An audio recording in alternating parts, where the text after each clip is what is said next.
If you want to zoom in and out of your images using the mouse scroll wheel in Photoshop CC 2017, you can enable a simple setting that makes navigation much faster and more convenient.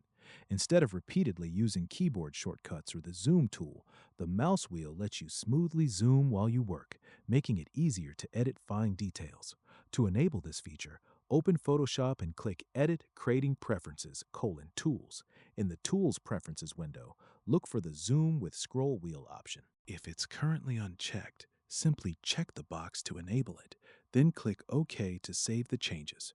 Return to your document and move your mouse cursor over the area you want to inspect. Scroll the mouse wheel forward to zoom in and backward to zoom out.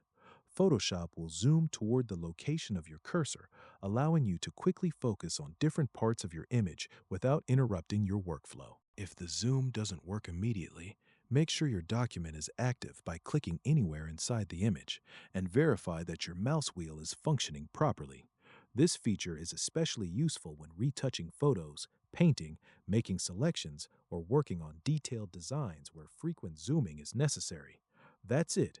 By enabling Zoom with Scroll Wheel, you'll be able to navigate your Photoshop projects more efficiently and enjoy a smoother editing experience. Thanks for following this tutorial, and be sure to check out more Photoshop tips and tricks to improve your editing workflow.